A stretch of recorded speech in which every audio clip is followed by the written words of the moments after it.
Ako po si Pia. Gusto ko lang pong ibahagi sa inyo ang karanasan ko sa biniling bahay nila Papa. Nangyari po ito sa sarili naming garden. Ang garden po namin ay nasa harap ng bahay. Malaki din kasi ang space, kaya doon nagtanim si Mama. Mahilig kasi siya sa mga halaman. May gate naman ang bahay namin, kaya kahit nasa harapan yon, hindi naman napaglalaroan ng mga bata. Sa garden nga pala namin ay may rebulto ni Mama Mary. Hindi naman kalakihan, pero pansin agad ng mga bumibisita sa amin. Ang bahay nga pala namin ay nabili ni Papa kasama na ang rebulto. Nakapagsiman kasi siya at nakaipon sila ng maayos, kaya nakabili ng bahay sa subdivision. Ang dating may-ari ng bahay ay nakapag-migrate na daw sa Amerika, kaya hindi na nagagamit ang bahay at ibinenta na lang. Maayos naman at maganda ang bahay. Hanggang sa isang araw ay nangyari ang bagay na hindi ko inaasahan. First year college ako noon. Ginabi na ako ng uwi dahil tinapos pa namin ang research na pinapagawa ng professor namin. At pagkatapos din kasi, dumiretso kami sa convenience store. Mga 8:00 na ata ako nakauwi sa bahay. Nasa tapat na ako ng bahay namin nang makita kong nakabukas ang gate namin. Nakabukas din ang lahat ng ilaw sa bahay, pero hindi na ako nagtaka dahil gabi naman. Pero isa sa nakaagaw ng pansin ko ay ang rebulto ni Mama Mary. Parang pakiramdam ko nakatingin sa akin. Kaya naman dahan-dahan akong lumapit doon at pansin ko na parang may kulay pulang tubig sa gilid ng mata niya. Hindi naman masyadong marami, parang patak lang. Pero hindi ko naman na masyadong pinansin dahil ang akala ko pintura lang na tumalsik yun. Dahil ang bunso kong kapatid ay gumagawa ng project niya gamit ang acrylic paint.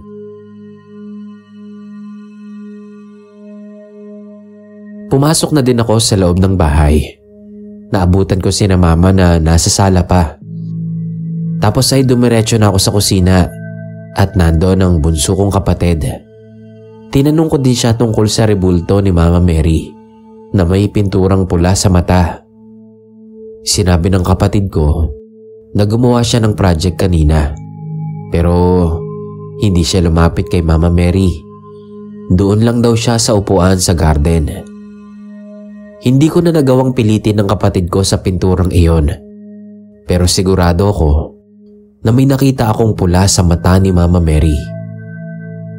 Napailing na lang ako at pumasok na sa kwarto ko. Ang kwarto ko ay halos katapat lang ng garden at gate. Ang kwarto ko ang unang matatanaw pagpasok mo ng gate. Magbibihis na sana ako. Ang kaso, napansin kong nakabukas ang kortina sa may bintana. Kaya lumapit ako para isara muna. Kitang-kita kasi ako sa loob kapag hindi ko isinara yon. Sumilip muna ako at mula sa kwarto ko ay tanaw ko ang rebulto ni Mama Mary. At nagulat ako sa nakita ko. Sunod-sunod ang pagluha ng rebulto. At hindi bastang luha, kundi kulay pula. Kinusot ko pa ang mga mata ko dahil baka guni-guni ko lang yun. Napatakbo ko sa labas ng kwarto at sinabi ko yon kina Mama. Nung una ay hindi naniwala sina Papa dahil mga taong simbahan sila hindi sila naniniwala sa mga paranormal. Pero nung lumabas sila para tignan ay nakita nila ang mga patak ng dugo sa mukha ng birhen. Kaya kumuha agad si Papa ng dahon at ipinunas iyon sa mukha ng birhen. Pagkatapos ay inamoy niya ito. Hindi maipinta ang mukha ni Papa noon dahil talagang dugo daw ang nasa mukha ng birhen. Napa-sign of the cross si Mama, kaya gumaya na rin kaming magkapatid. Napagdesisyonan nila Mama na ipabless ang bahay kinabukasan. At ganoon nga ang nangyari. Isinama na rin sa binasbasan si Mama Mary na malinis na ang mukha ng mga oras na yon. Simula naman ng mapabless ang bahay ay hindi na siya muling lumuha ng dugo. Nalaman din nila Mama sa naging caretaker ng bahay na hindi pa nga daw yun nabendisyonan simula nang maitayo ang bahay. Hindi rin daw niya alam ang dahilan ng may-ari kung bakit ganoon.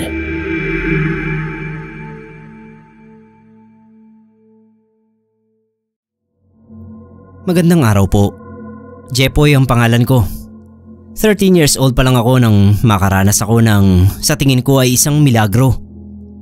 Dati po kasi ay sa probinsya kami nakatira, parteng Mindanao. Ang nanay at tatay ko ay parehong magsasaka. Yung may-ari ng lupang sinasaka nila ay inaya sila na sumapi sa isang relihiyon. Baka pwede pong hindi ko na lang babanggitin ang pangalan ng relihiyon na yon. Kasi para sa akin, hindi talaga yun relihiyon, kundi isang kulto.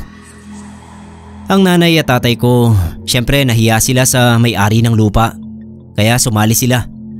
Pati yung iba pang magsasaka na hikayat din nila. Napansin ko mula nang sumapi sila nanay doon, lagi ko na silang nakikitang nakatulala, parang wala sa sarili. Kapag kinakausap ko o kinakalabit, tsaka lang sila bumabalik sa wisyo. Nagtataka na lang talaga ako nun. Bata pa kasi ako. Sa edad kong 13 ay marami pa akong hindi naiintindihan, lalo na sa usaping relihiyon. Mga matatanda lang daw ang kasali roon. Kaya tuwing aalis sila ay naiiwan kami ng kapatid kong si Letlet sa bahay. Si Letlet ay 9 na taong gulang pa lang nun.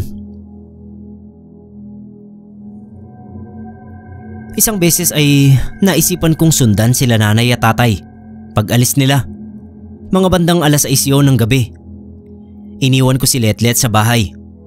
Binilinan ko na lang na wag magbubukas ng pinto hanggat hindi ako nakakabalik. Pumasok sila nanay sa kakahuyan. Medyo mahaba-haba rin ang nilakad nila na humantong sa isang abandonadong bahay. Hindi naman kalakihan yung bahay. Sa harap noon ay doon nagtipon-tipon ang mga tao na kasapi nila. May lalaking lumabas mula sa loob ng bahay at nung makita nila yon ay nagsiyuko sila. Tapos nilahad nila yung mga kamay nila na parang humihingi ng biyaya. Nakita ko rin doon yung amo nila nanay sa sakahan. Natakot ako sa nakikita ko kasi yung mga tao parang lahat sila ay nakatulala lang doon sa nagsasalitang lalaki habang nanatili silang nakalahad. Sa takot ko ay umalis ako sa pinagtataguan ko at nagtatakbo. Paglingon ko, nakita kong may 2 lalaki na humahabol sa akin. Siguro ay mga miyembro. Kaya ang ginawa ko, binilisan ko pa yung pagtakbo hanggang sa mapatid ako sa bato. Nung madapa ako ay gumapang ako papunta sa talahiban. Nagpagulong-gulong ako ron hanggang sa hindi na ako makita ng mga humahabol sa akin. Ang sakit ng katawan ko nun. Pakiramdam ko na balian ako dahil sa pagpapagulong-gulong ko sa mabatong lupa. Tapos ay nakakita ako ng nagliliwanag ng mga alitaptap. Dumami yung mga alitaptap kaya lumaki yung liwanag na nakikita ko. Nagkorting birhen yung formation ng mga alitaptap. Pero saglit na saglit lang yon. Nasilaw ako. Kasabay noon ay nakarinig ako ng mga yabag na papalapit sa akin. Sa isip ko ay mga hakbang yon ng 2 lalaking humahabol sa akin. Pero hindi ko na nagawang bumangon sa sobrang pananakit ng katawan ko. Bigla ko na lang naramdaman na parang may bumubuhat sa akin. Kahit hindi ako direktang tumingin, nakita ko sa gilid ng mga mata ko yung mga alitaptap na yon. Hanggang sa nawalan na lang ako ng malay. Nung magkamalay ako ay nakahiga na ako sa sirang papag namin doon sa labas ng bahay. Tapos nakatitig sa akin yung kapatid ko. Tinanong ko siya kung anong nangyari. Sabi niya hindi rin niya alam. Basta nakita na lang daw niya ako na nakahiga sa lupa sa harap ng bahay namin. Nagliliwanag daw yung katawan ko. Natakot daw siya kaya hindi niya ako nilapitan. Tumakbo siya pabalik sa loob ng bahay. Nung mawala yung liwanag ay tsaka niya ako hinila sa papag. Naalala ko yung mga alitap-tap. Baka hinatid nila ako sa amin. Sabi ko kay Letlet, huwag ipagsasabi ang nakita niya. Nawala yung sakit ng katawan ko. Kaya inaya ko siyang puntahan namin ang lolo naming albularyo dahil kailangan nila nanay ng tulong. Ang nangyari pagka-uwi nila nanay at tatay ay ginamot sila ni lolo kasi nasa ilalim daw sila ng hipnotismo ng isang kulto. Lumipat din kami ng bahay sa payo ni lolo para hindi na raw kami magambala ng kultong yon. Kailangan sa malayo. Yon ang dahilan kaya napadpad kami sa Maynila. Sa tulong na rin ng isa sa mga kamag-anak namin. Laking pasasalamat talaga namin na nakatakas ang mga magulang ko sa kultong yon. Pero mas nagpapasalamat ako sa mga alitap-tap na tumulong sa akin.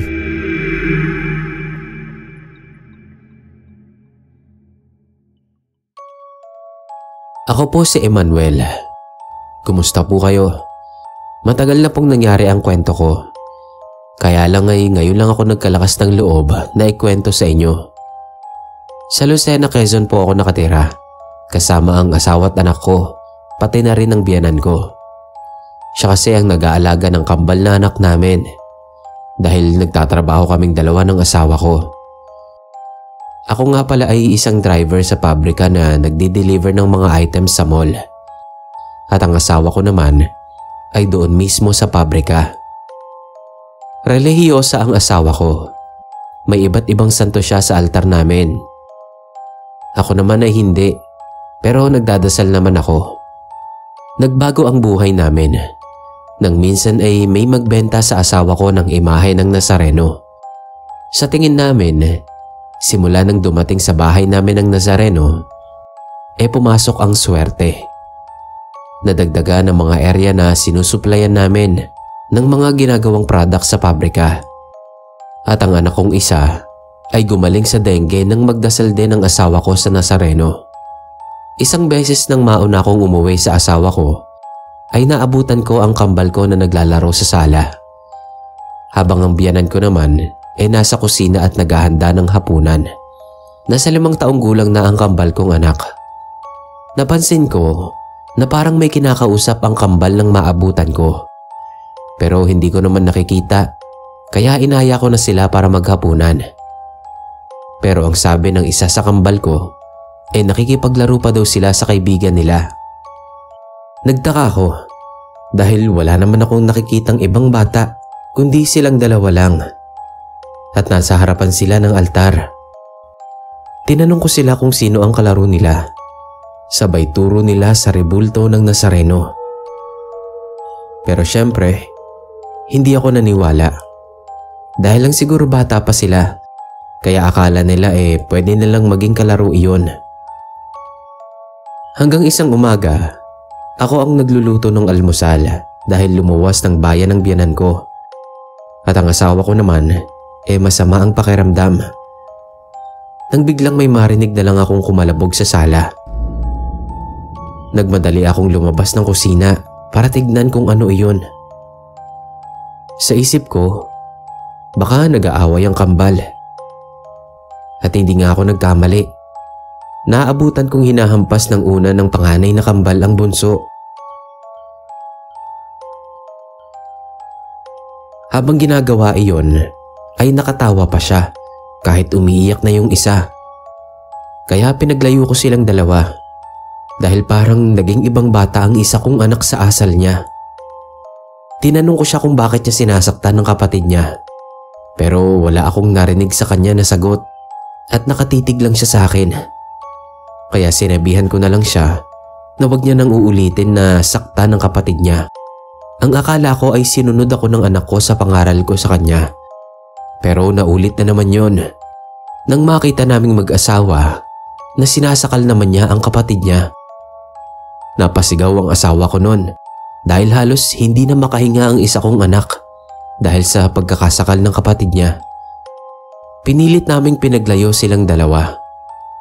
Nagtataka na talaga ako sa nangyayari sa panganay ko. Nagsuggest ang asawa ko na ipatingin namin sa pedya ang anak namin. Kaya kinabukasan nun, umabsent kaming dalawa para ipa-check up ang anak namin. Natapos ang mga test sa kanya. Pero wala namang nakitang kakaiba sa kanya. Normal naman ang mental health ng bata. Baka daw may mga ginagaya lang sa mga napapanood nila, kaya ganoon ang nangyari. Pero hindi pa rin kami naging kumbinsido ng asawa ko sa ikinikilos ng anak namin. Sinabi naman ng biyenan ko na subukan daw namin na ipatingin sa albularyo ang bata. Nang pinatingnan namin, ay nakita niya sa tawas na hugis santo ang lumabas. Tinanong niya kami kung may santo daw ba kami sa bahay. At tama naman, meron nga dahil koleksyon din yun ng asawa ko. Isa raw sa mga santo na yon ay nilulukuban ng masamang elemento. Binigyan din ng pangontra ang anak ko ng albularyo. Kaya nang makauwi kami, ay tinignan ko ng mabuti ang mga santo.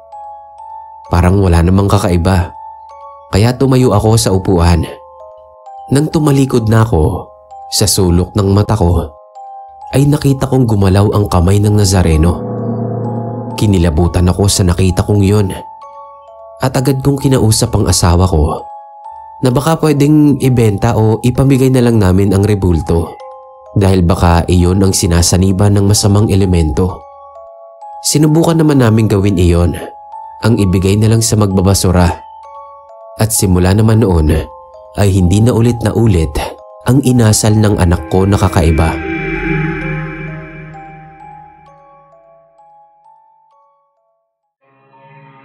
Magandang araw po. Ako si Harleen. Share ko lang po yung na-experience namin sa bahay ng lola ko na tita ni Papa. Nasa 60 plus na si Lola Emily. Mas matanda ang mama ni Papa sa kanya. Mayaman si Lola Emily. Nakapangasawa kasi siya ng US Navy. Kaya lang ay namatay na. At hindi sila nabiyayaan ng anak. Kaya sa kanya lahat na ipamana ang kayamanan. May malaking bahay sa village si Lola Emily. At may mga paupahan din sa loob nun. Pero umalis din siya palabas ng bansa. Dahil may bahay din siya sa Canada. At mga negosyo. Hindi naman madamot si Lola Emily. Dahil lahat ng mga kapatid niya at pamangkin natulungan na niya. Dahil wala din naman siyang mga anak na pinaglalaanan ng kanyang yaman.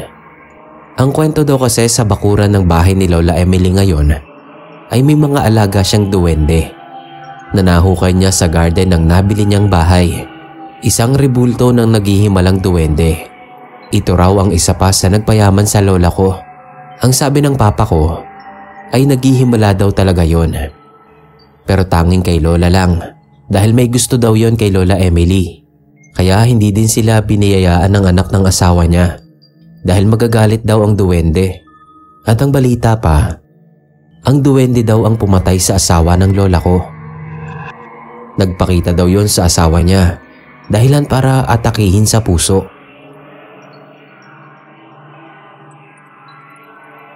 Nakita ko na rin naman ang rebulto ng duwende nang pumasyal kami kina Lola Emily. Hindi naman yun gaano kalakihan. Pula ang kulay niya at ang sabi ni Lola, kahit na nahukay niya ito sa ilalim ng lupa, ay hindi pa rin kumukupas ang kulay nito. Nakalabas din ang ngipin noon na parang nakangiti sa mga makakakita sa kanya. Isang beses pa nang mag-birthday si Lola Emily ay sa garden niya yun ginanap. May tugtugan at sayawan. Habang nagsasayaw noon ang pinsan ko, ay natabig niya ang rebulto ng duwende at bumagsak. Pero mabuti na lang at hindi nabasag. Napasigaw naman si Lola Emily sa nangyari. Pero pag uwi ng pinsan ko sa bahay nila, ay bigla na lang daw nilagnat at sumakit ng matindi ang ulo na umabot pa sa pagsusuka niya. Dinala din ang pinsan ko sa ospital. Pero wala namang nakitang sakit sa mga test na ginawa sa kanya. 3 araw din na nasa ospital ang pinsan ko. Pero pagkatapos ng 3 araw na pagkakasakit, ay bumuti na ang lagay niya na parang nagdahilan lang, kaya pinauwi din siya ng doktor. Ang hinala namin ay dahil iyon sa pagkakatabig niya sa rebulto ng duwende, kaya siya nagkasakit. Pero hindi namin sinabi yon kay Lola dahil baka magalit at hindi din kami paniwalaan. At tama nga, dahil nang sabihin iyon ng pinsan ko sa kanya, ay nagalit siya at pinagbawalan na kaming pumunta sa bahay niya. Hindi na rin naman namin binalak pang bumalik doon at baka kung ano lang ang mangyari pa sa amin. Sa ngayon, nasa Canada na si Lola Emily at yung bahay niya dito sa Pilipinas, binenta niya na.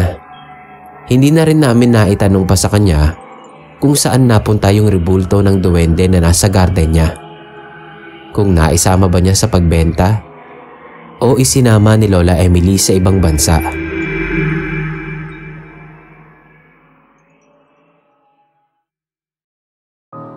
Dati po ay hindi ako palasimba at yung paniniwala ko sa Diyos at mga santo ay nasa 5% lang.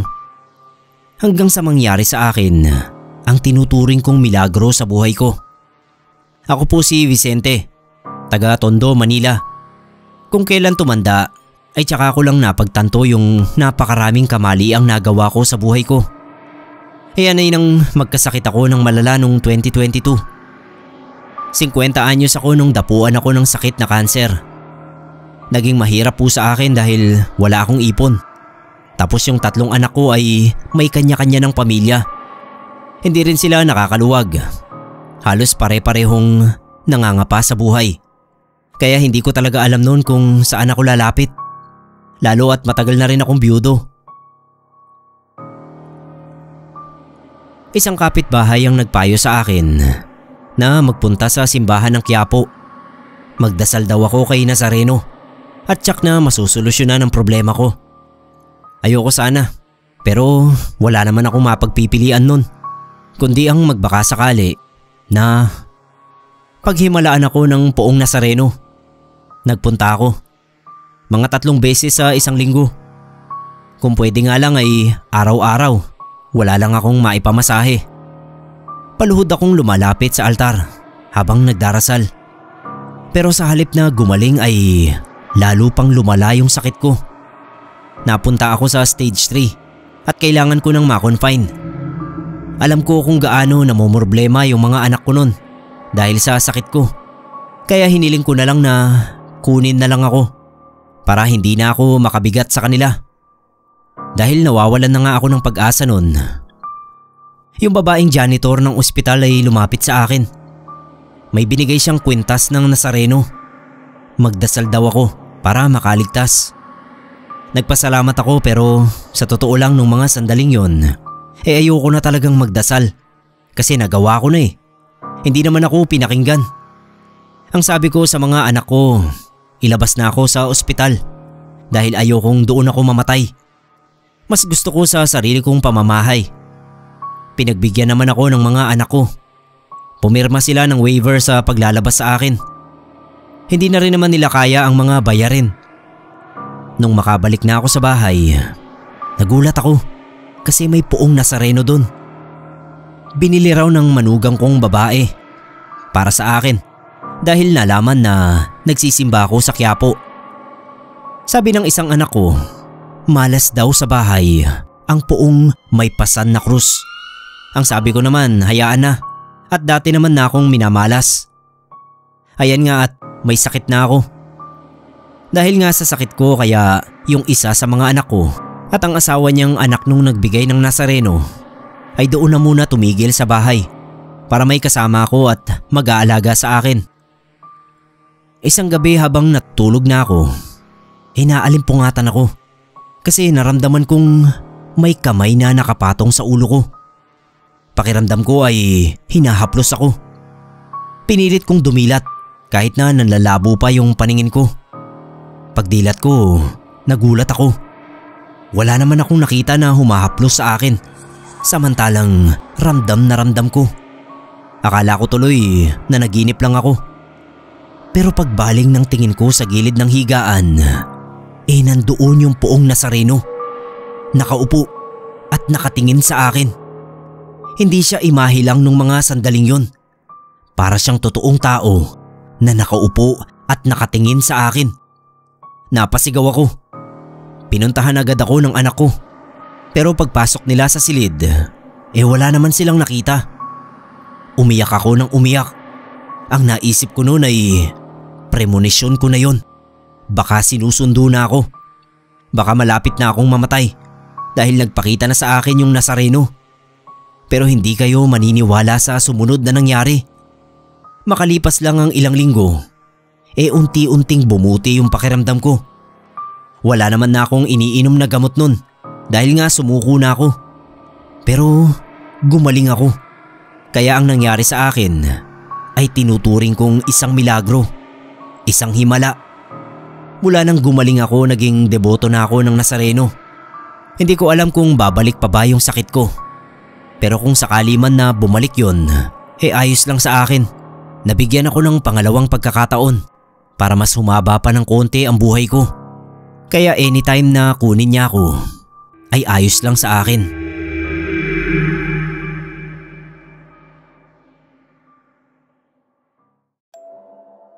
Kumusta po sa mga nakikinig sa channel na to? Isa din po ako sa masipag na sumusubaybay sa mga kwentong ipinapadala dito.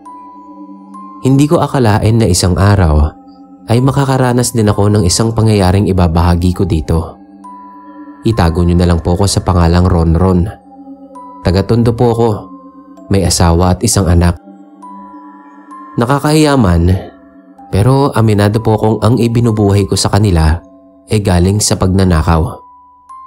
Isa ako sa mga notorious na snatcher at holdupper dito sa Maynila. Ilang beses na ding naglabas-pasok sa kulungan. Yun na po kasi ang kinagisnan kong buhay mula nang iwan ako ng nanay ko sa tiyahin ko. Sabi niya, kung gusto kong mabuhay ay matuto akong dumiskarte.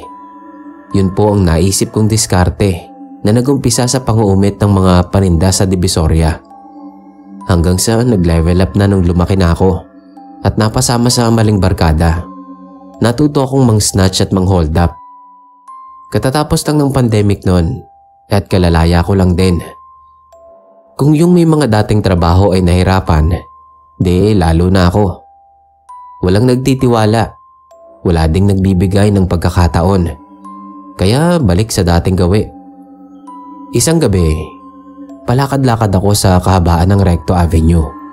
Naghahanap ng mabibiktima. Kapaparot pa rito ko, may nakita akong prospect.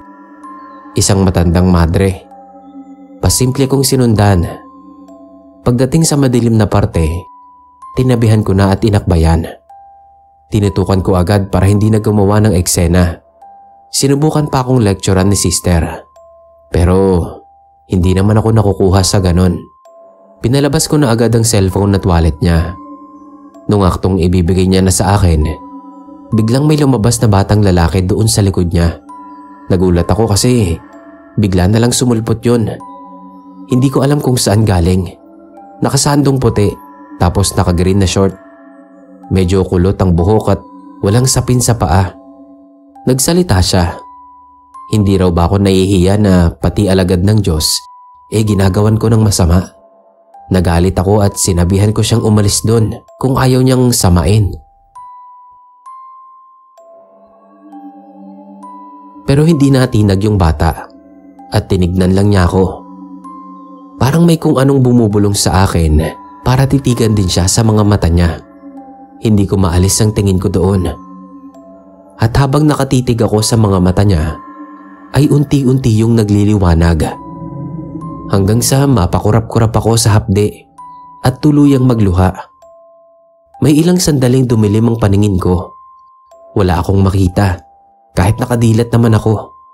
Bigla akong nagpanik at napamura. Nang bumalik yung paningin ko, wala na sa harap ko yung madre at yung bata. Galit na galit ako. Hinanap ko sa buong paligid pero nawala na lang silang parang bula. Umuwi akong bigo pero inisip ko yung nangyari sa akin. Sino ba yung batang yun? At bakit lumiwanag ng ganoon yung mga mata niya? Kinabukasan, pumasok ako sa loob ng simbahan. Pero hindi para magsimba at magdasal, kundi para humanap ng madudukutan.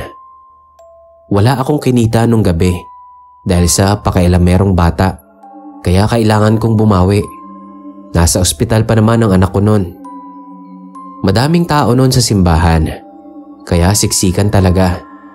Magandang pagkakataon yon para sa akin. Doon ako sa gitnang entrance pumuesto at nagsimulang pasimple na tiktikan yung mga nagsisimba. May target na ako. Yung matandang lalaki sa harap ko. Nasa likod na bulsa yung wallet niya. Akmang pipitikin ko na yung wallet niya nang mapatingin ako sa isang maliit na rebulto na nasa harap ko. Imahe yun ng Poong Santo Niño na nagkatawang bata. Matagal ko nang nakikita doon ang rebulto na yon sa bungad ng simbahan ng Tondo. Natigilan ako nang pagmasdan ko ang itsura niya. Nakasando siyang puti at nakaberdeng short. Tapos kulot ang buhok niya. Ganoong-ganoon ang itsura ng batang bigla na lang sumulpot noong gabi habang hinuhold up ko yung madre. Gumapang ang kilabot sa buo kong katawan. Lalo na nang mapatingin ako sa mata niya at makita kong kumislap iyon. Nagtayuan ang balahibo ko. Tapos napatingin ako sa altar sa imahe ng Poong Santo Niño at napausal ng patawad po sabay labas ng simbahan. Pagpunta ko sa ospital kung saan nakakonfine ng anak ko, sinabi ng asawa ko na nakabili na siya ng gamot ng anak ko. Dahil may mga misyonary daw na dumating doon at tinulungan siya. Itinuro niya sa akin ang nagbigay sa kanya ng pambili. Nakasalukuyan pang nandoon sa ward. At ganoon na lang ang gulat ko nang makita kong iyon ang madreng huholdapin ko noong gabi. Nang mapatingin ay kumaway at ngumiti sa akin si sister. Napaiyak na lang ako noon sa pasasalamat at pagsisisi. Simula noon ay itinigil ko na ang masamang gawain ko at natutong lumaban ng patas sa buhay. Sa ngayon po ay nagtatrabaho na ako bilang janitor sa isang mall sa Divisoria.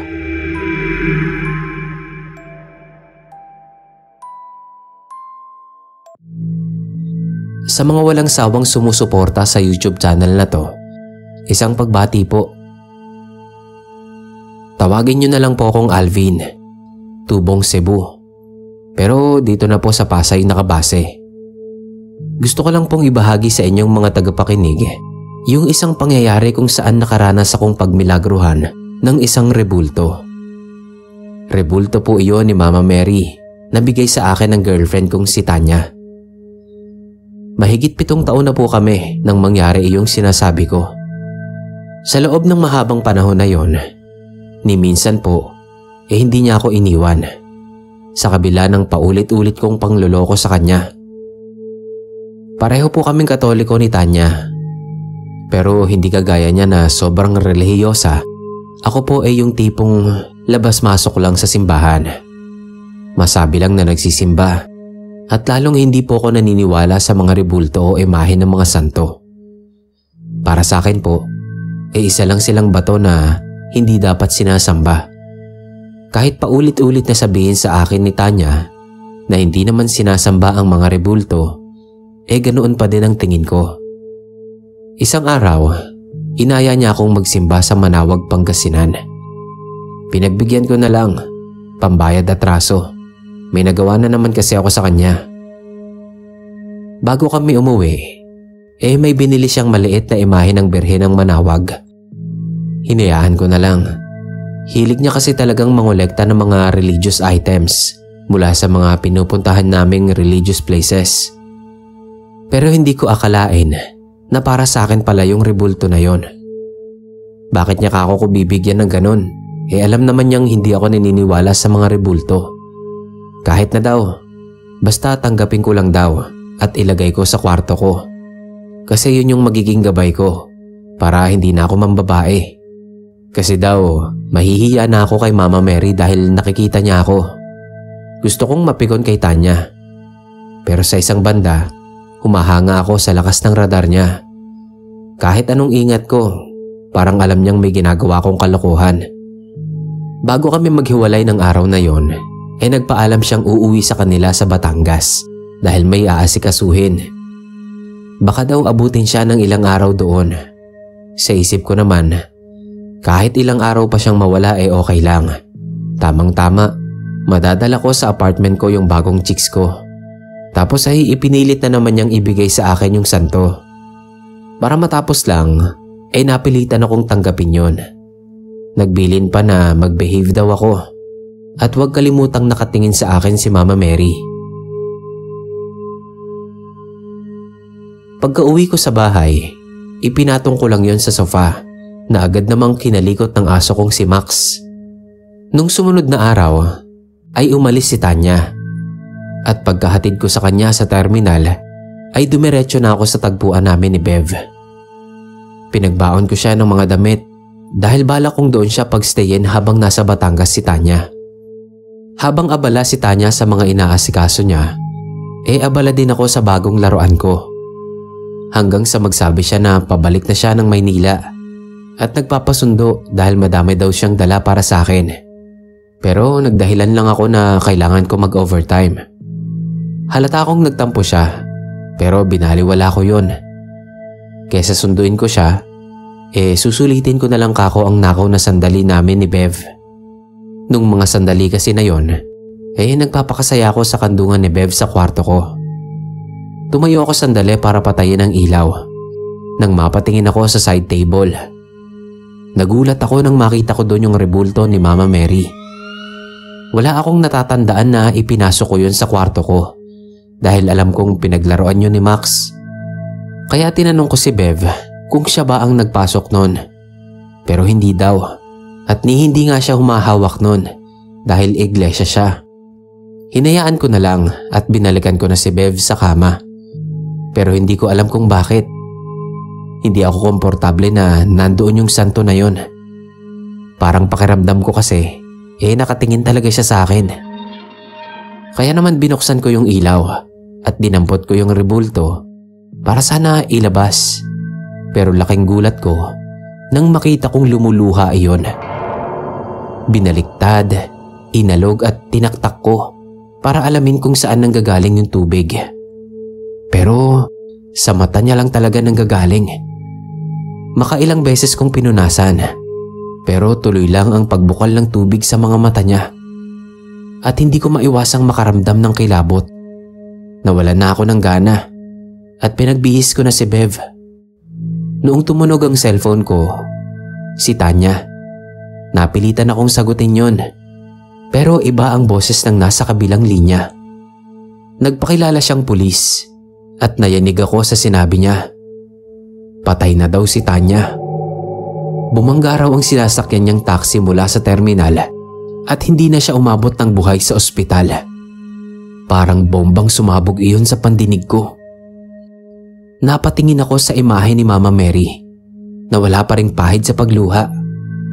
Nangilabot ako sa isiping pinagmilagrohan ako ng isang rebulto. Umiiyak siya dahil nakikita niya ang pagtataksil ko kay Tanya. Sising-sisi ako sa nagawa ko. Kasalanan ko ang nangyari kay Tanya. Kung maibabalik ko lang sana ang buhay niya.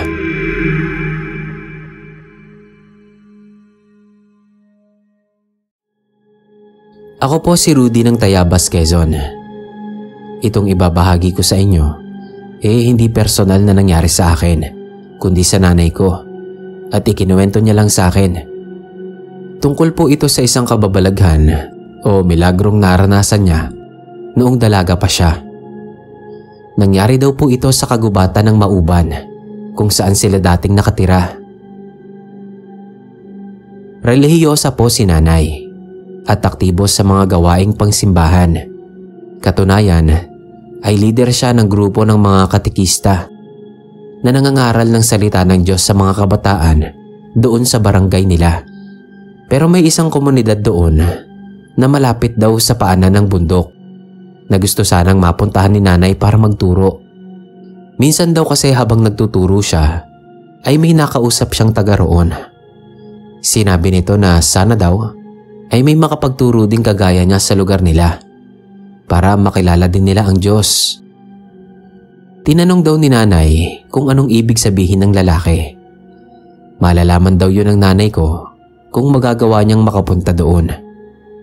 Sinabi daw yun ni nanay sa mga kapwa niya katikista, pero wala ni isa ang may gustong pumunta doon dahil bali-balita na isang kulto ang mga naninirahan doon Hindi niya mapilit ang mga kasama niya at ayaw din siyang payagan ng mga magulang niya na pumunta doon. Kaya walang nagawa si nanay. Pero parang may isang parte daw sa isip niya ang bumubulong na kailangan niyang pumunta doon. Kaya lingid sa kaalaman nila lolo't lola ay nagpunta siya doon. Umaga nang magsimula siyang pasukin iyon. Baon ang mga babasahin at imahe na gagamitin niya sa pagtuturo. Alam daw niya na hindi magiging madali ang pagpasok sa kagubatan dahil binalaan na siya ng matatandang kausap niya. Pero buo na ang loob niya. Determinado siyang maipaabot ang salita ng Diyos sa mga tao doon. Kaya bago siya pumasok, ay nagdasal muna siya ng taimtim at humingi ng gabay sa Diyos. Sa bungad pa lang daw ay masyado nang madawag at masukal. Sumalubong agad sa kanya ang makapal at maitim na usok. Habang binabaybay niya ang daan papasok, ay marami siyang mga kakatuwang nararamdaman. Kagaya ng mga pares ng mga mata na mula pa pagpasok pa lang niya ay nakamasid na sa kanya. Pero wala naman siyang nakikita. May malalaking baging na iwinawasiwa sa daraanan niya. May mga nadidinig din siyang mga pag-angil ng mga hayop sa paligid. Pinanginginigan na siya ng tuhod, pero nagpapakatatag siya.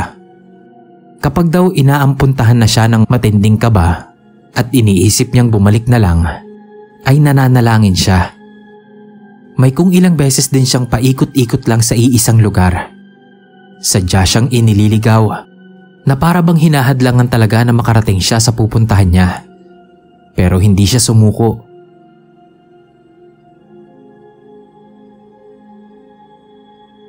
Hanggang sa wakas ay matanaw niya na ang pakay niya.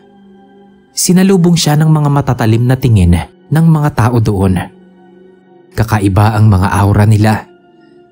Nakaramdam siya ng kaba nang magsimula siyang palibutan ng mga iyon.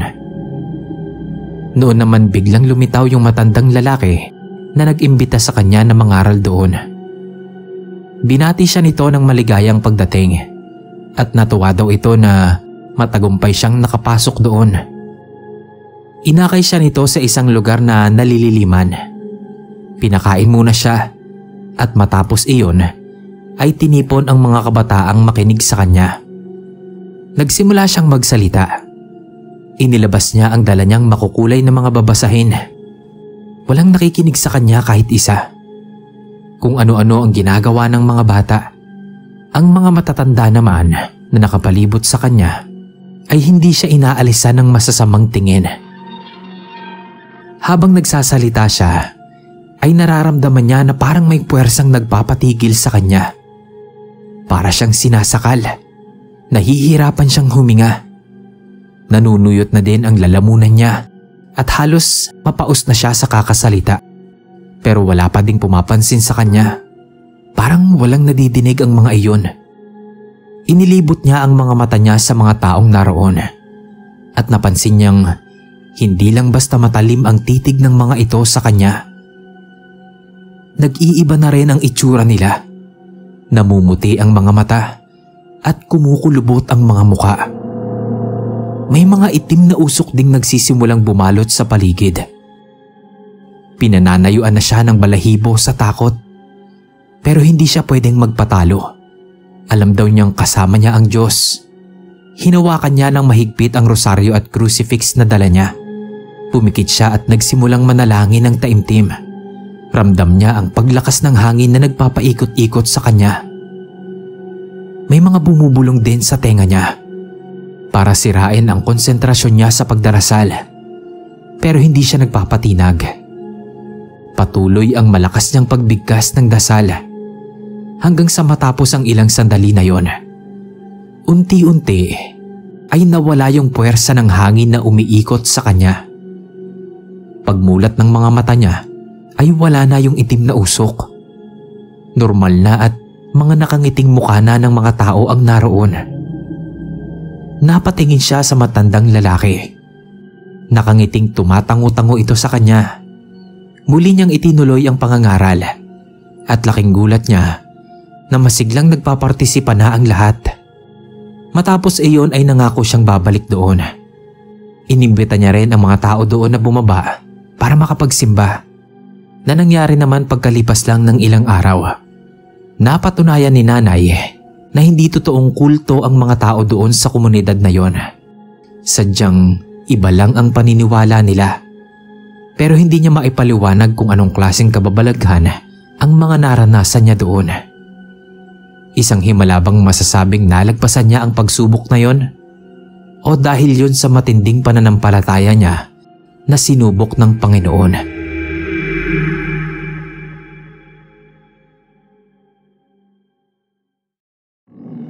Magandang araw po. Tawagin niyo na lang po akong Glenn. 24 years old at taga Manila.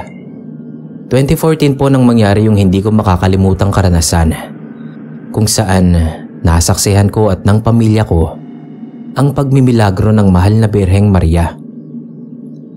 4 po kaming magkakapatid at pangalawa ko sa panganay.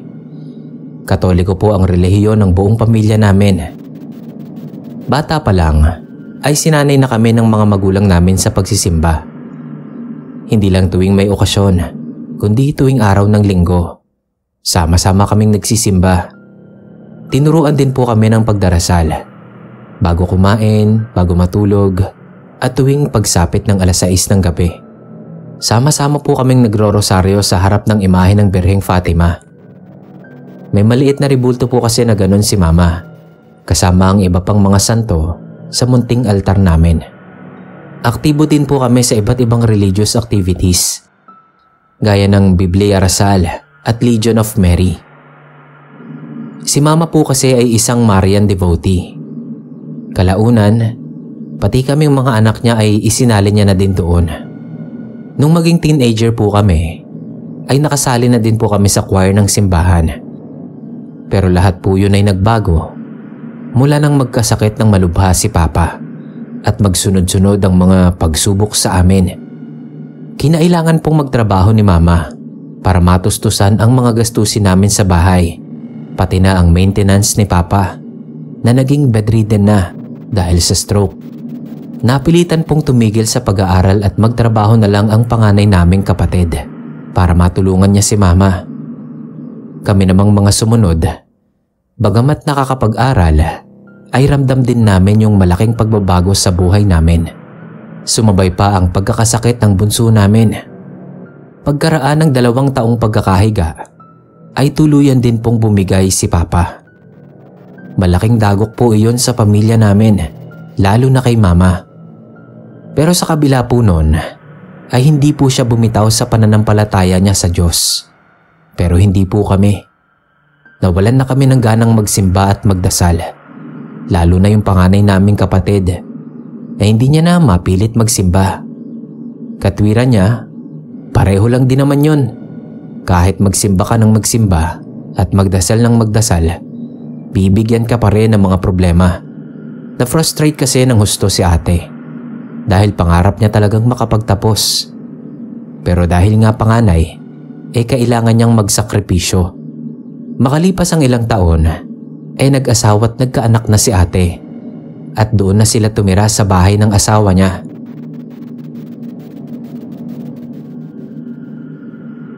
Napilitan na din akong huminto para saluhin ang obligasyon na ipinasa niya sa akin.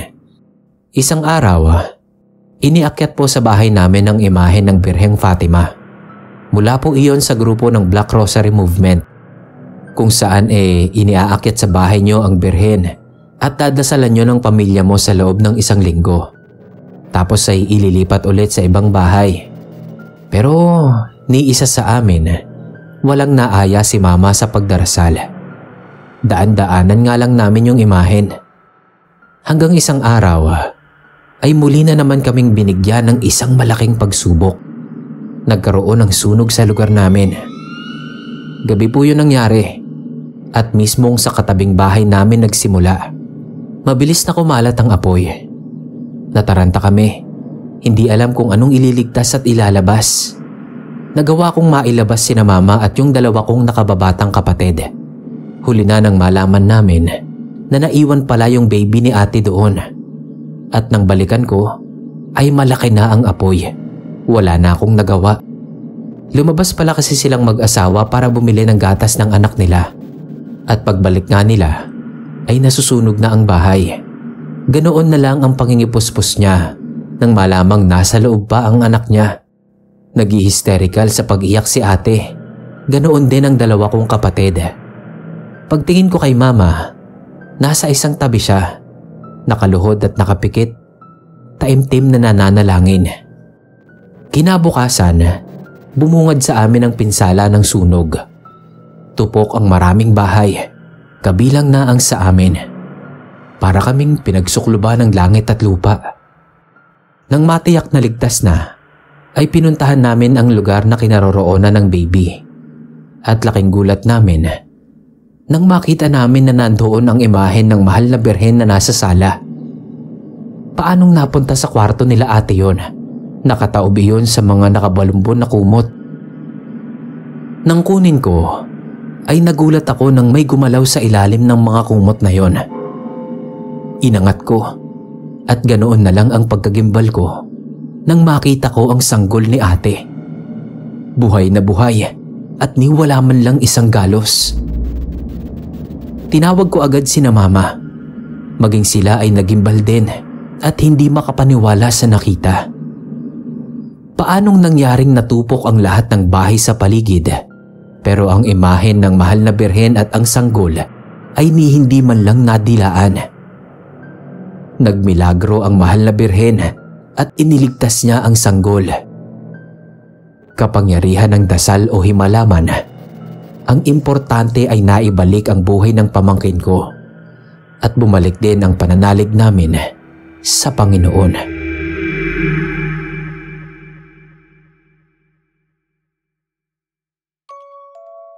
Itago niyo na lang po ako sa pangalang Nico. 30 years old na po ako ngayon at isang licensed civil engineer na taga Bulacan. Avid listener po ako sa channel na to since pandemic.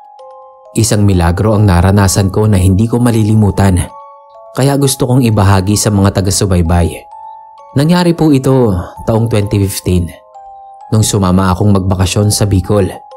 Inaya kasi ako ng mga pinsan ko sa father side. Magkakasama kami sa boarding house at katatapos lang naming mag-take ng exam at pasado kaming lahat. Kaya sumama ako sa kanila imbis na sa amin sa Bulacan umuwi. First time ko lang pong makarating doon, kaya noon ko lang nakilala ang iba pang mga kamag-anakan ng tatay ko. Isa din sa mga nakilala ko doon yung magandang kapitbahay ng mga tiyahin ko, si Fatima. Unang kita ko pa lang sa kanya ay na-attract na agad ako, kaya sinabihan ko yung pinsan kong si Manny na ipakilala ko sa kanya. Mas maganda pala siya sa malapitan.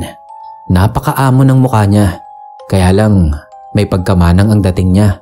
Masyado siyang conservative sa pananamit, yung tipong tipikal na probinsyana. Pero hindi naging hadlang yon para kaibiganin ko siya. Nung una, may pagka mailap siya. Pero isang buwan lang kasi akong pinayagan ng parents kong magstay doon. Kaya pinursigi ko ang pakikipaglapit sa kanya. At unti-unti naman, ay nakuha ko din ang loob niya para sumama sa amin ng pinsan ko sa pamamasyal. Mahilig din pala siya sa nature kagaya ko.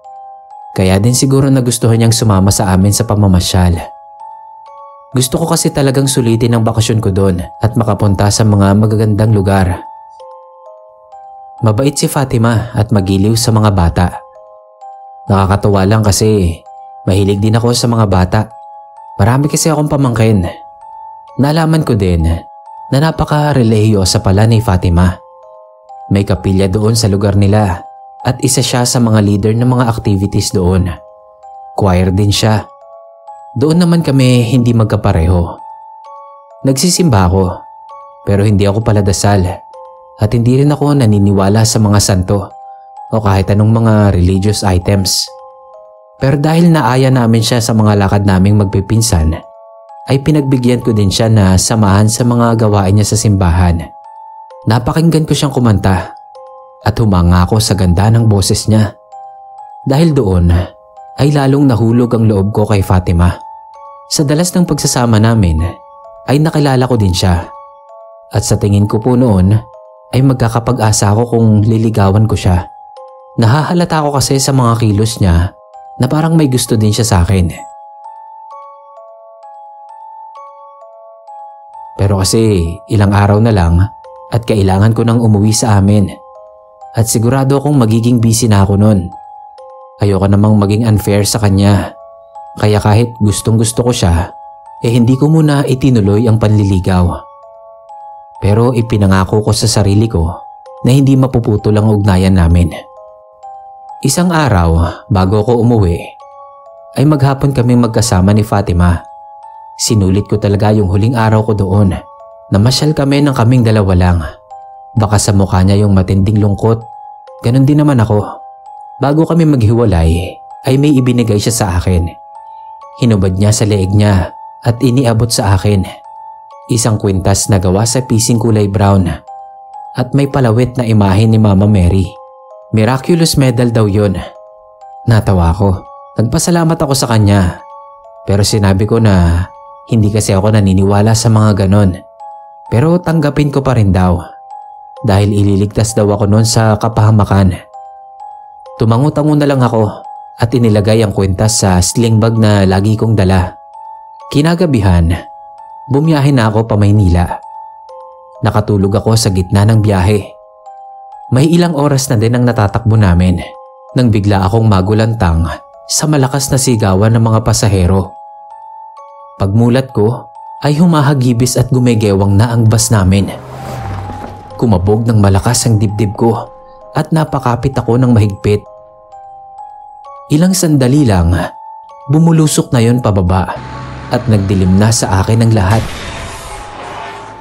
Nang magkamalay ako, ay natagpuan ko ang sarili na duguan, nakahandusay sa damuhan.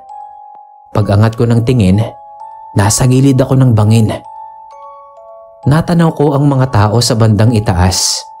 Isa ang nakakita sa akin at itinuro ako sa iba pa. Sinimulan akong i-rescue. Nung nasa ambulansya na ako, ay napahawak ako sa dibdib ko dahil masakit yun. Nagulat ako nang may makapa akong nakasabit doon. Pagtingin ko, ay iyon palang miraculous medal na bigay ni Fatima. Kinilabutan ako. Ang tanda ko kasi, inilagay ko lang yun sa bulsa ng sling bag ko. Imposibleng isusuot ko yun dahil hindi nga ako naniniwala doon. Paano nangyaring suot-suot ko yun? Narinig ko ang sinabi ng rescuer na maswerte daw ako dahil ako lang ang nag-iisang survivor sa aksidenteng iyon. Nangilabot ako. Totoo ang sinabi ni Fatima na ililigtas ako ng medalyo na yon. Napaiyak ako at umusal ng pasasalamat sa Diyos at kay Fatima maging sa medalyo na yon. Kasal na nga po pala kami ni Fatima ngayon at meron na kaming 2 anak.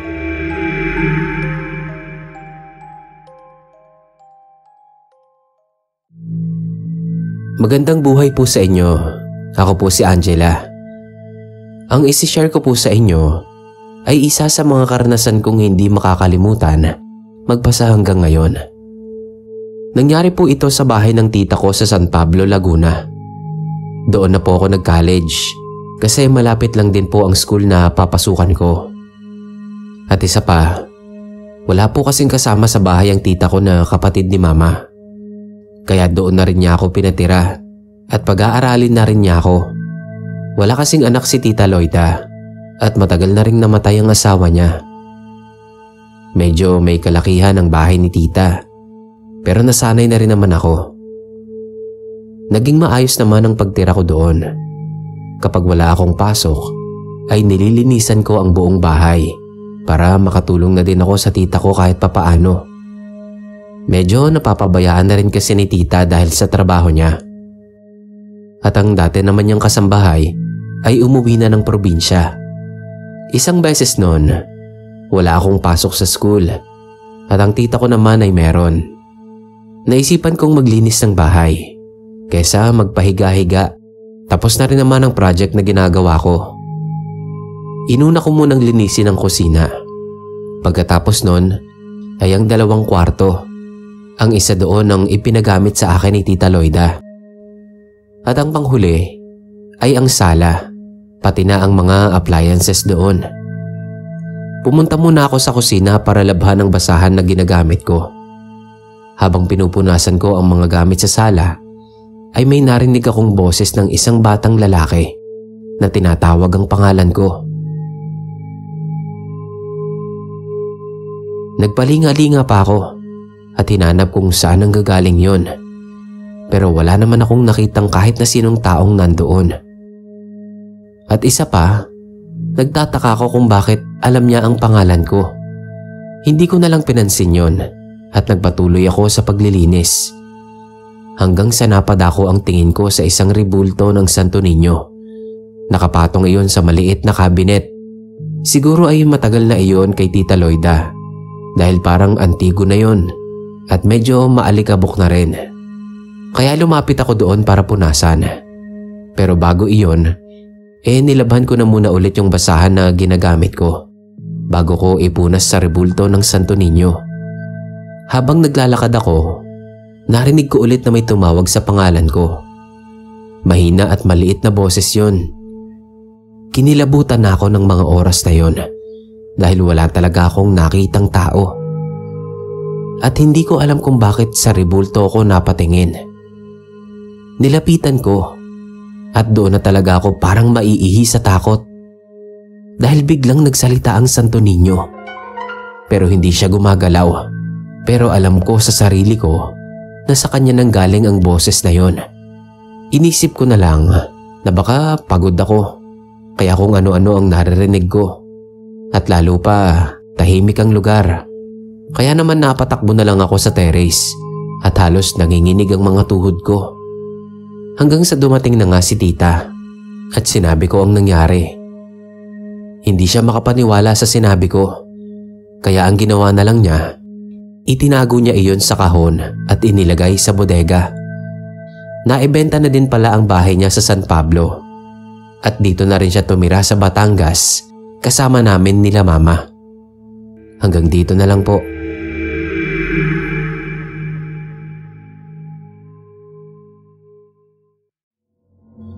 Magandang umaga po. Ako si Marvin. May gusto po akong ikwento sa inyo. Tungkol po ito sa rebulto ng lola ko sa bahay nila.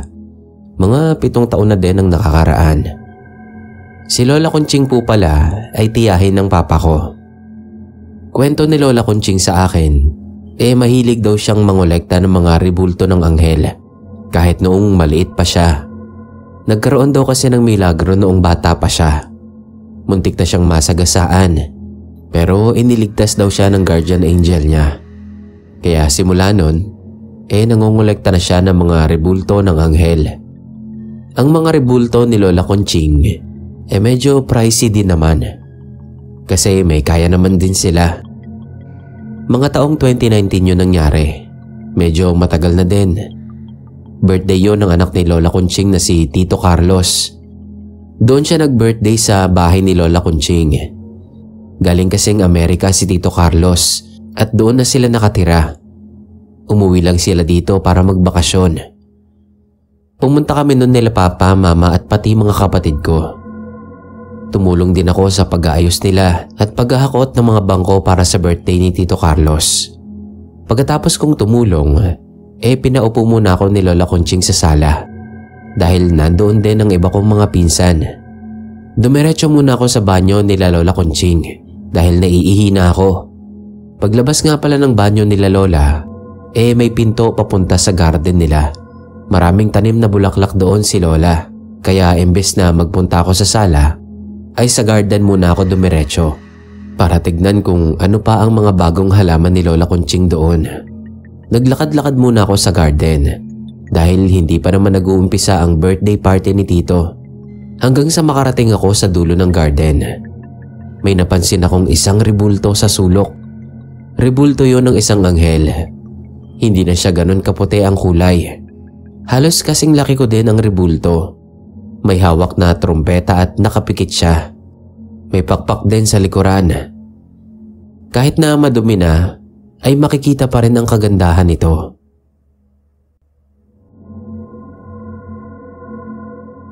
Nagdesisyon akong pumasok na sa loob ng bahay nun para makakwentuhan ko ang mga pinsan ko.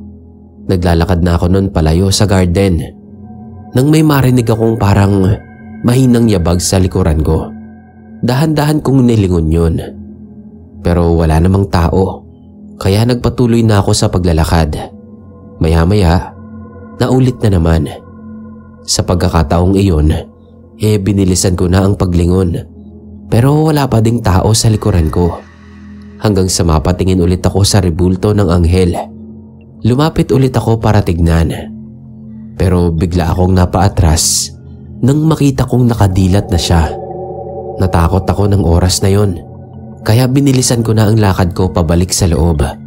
At para itanong ko kay Lola ang tungkol sa rebulto. Pero sa tuwing tatalikod ako, parang sumusunod sa akin ang rebulto ng anghel. Binagalan ko lang ang paglakad ko noon para malaman ko kung totoo. At saktong paglingon ko nga ay nangatal ang tuhod ko nang makita ko ang rebulto na naiba ang pwesto. Kaya napatakbo na ako papasok sa kusina at naabutan ko si Lola Conching na nagluluto. Tinanong niya ako kung anong nangyari sa akin at namumutla ako. Doon ko na sinabi ang nakita ko sa garden niya. Kaya inaya niya ako para bumalik doon at kumpirmahin ang nakita ko. Pero pagdating namin doon, bigla akong napahiya kay Lola dahil ang rebulto nagbalik na sa dating pwesto niya. Nahawak ang trumpeta at nakapikit. Naiiyak na ako noon dahil sa takot. At isa pa, dahil hindi naniniwala si Lola Conching sa akin. Isinama na ako ni Lola papasok sa bahay. At inamin niya rin sa akin na simula daw na bilhin niya ang rebulto na yon, may napapansin din siyang kakaiba. Kahit ang kasambahay niya natatakot ding pumunta sa likod bahay. Pero hindi din naman niya maitapon dahil naghatid daw sa kanila ng swerte yon. Lumakas daw ang negosyo nila ng lolo ko. Inilipat na lang nila ang rebulto sa sulok para hindi na masyadong mapansin ng kung sino man ang pumunta sa garden. Kahit napabendisyonan na nila ang rebulto, ay ganoon pa rin daw ang nangyayari. Ang sabi ng pare, may mga bagay talaga na hindi maipaliwanag, kaya hinayaan na lang nila yon. Sa ngayon ay wala na ang anghel doon dahil nabasag ng minsang magkaroon ng bagyo at matumba.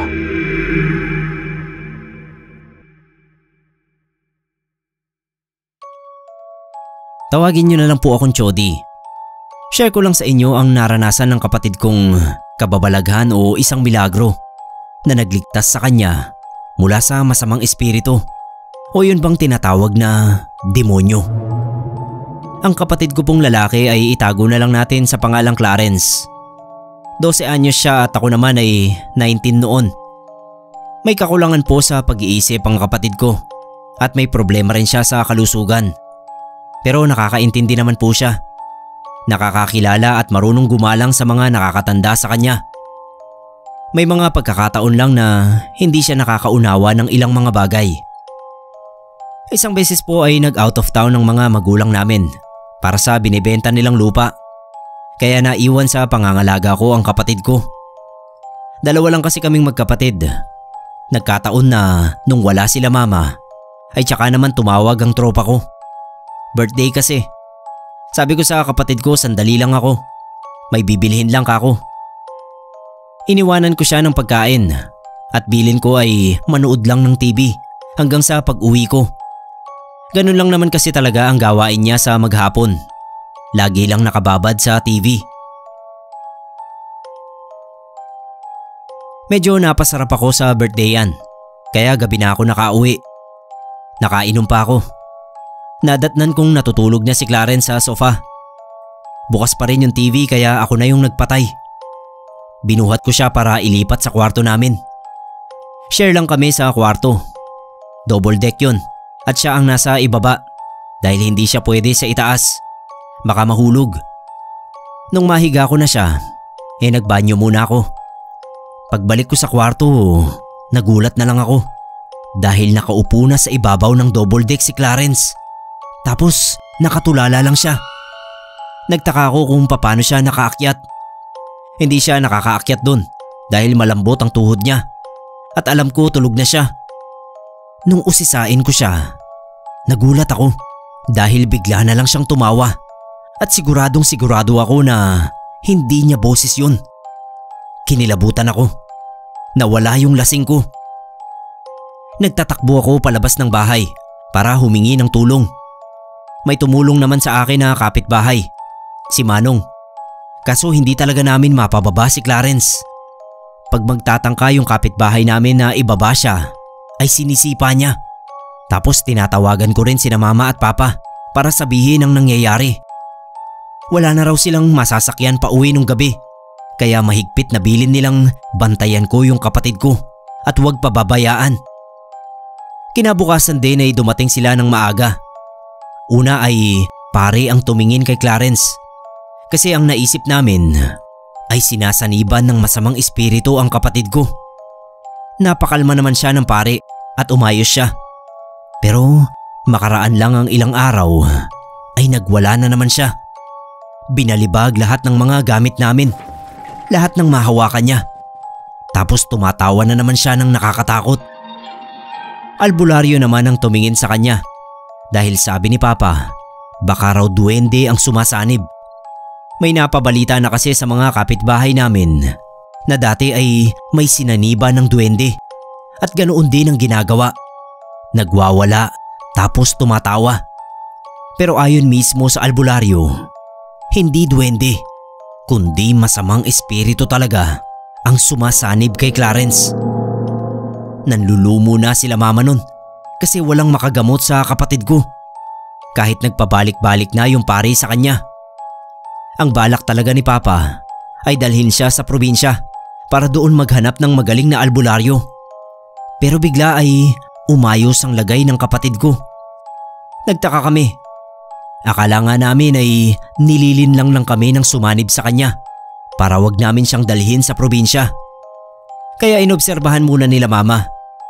Nung kausapin nila ang kapatid ko, ang sabi ay pinagaling daw siya nun. Sabay turo niya sa Santo Niño namin. Sabi pa niya, nilabanan ng Santo Niño ang demonyo. Nag-away daw. Ibig sabihin sa kanya ng nag-away ay naglabanan. Inusisa pang mabuti nila mama. Tinanong kung paano naglaban yung dalawa.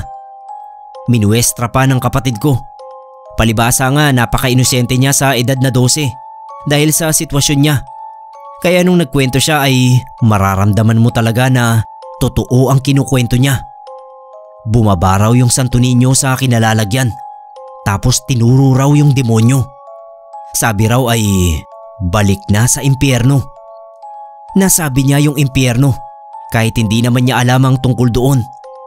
Hindi man namin nakita ay naniniwala kami na totoong yun ang naranasan ng kapatid ko. Totoong nagmilagro ang Santo Niño para iligtas siya. Dahil siguro napaka-inosente niyang bata para paglaruan ng demonyo. Sa kabilang banda ay nasisi ko rin ang sarili ko sa nangyari kay Clarence. Kung hindi ko siguro siya iniwan maghapon, baka hindi nangyari yun sa kanya. Baka kasi sinamantala ng demonyo ang pagkakataon na walang kasama ang kapatid ko.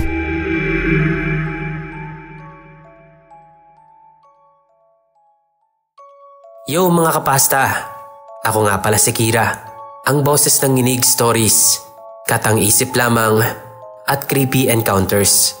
Kung nagustuhan niyo po ang kwentuhan natin ngayon, invite ko lang po sana kayo na pasyalan din ang channel ko. Nasa comment section po ang link ng channel ko. Sana po mapasyalan nyo. Maraming salamat kay Senpai Neb at maraming salamat din sa inyo mga kapasta. Karinigan po ulit tayo.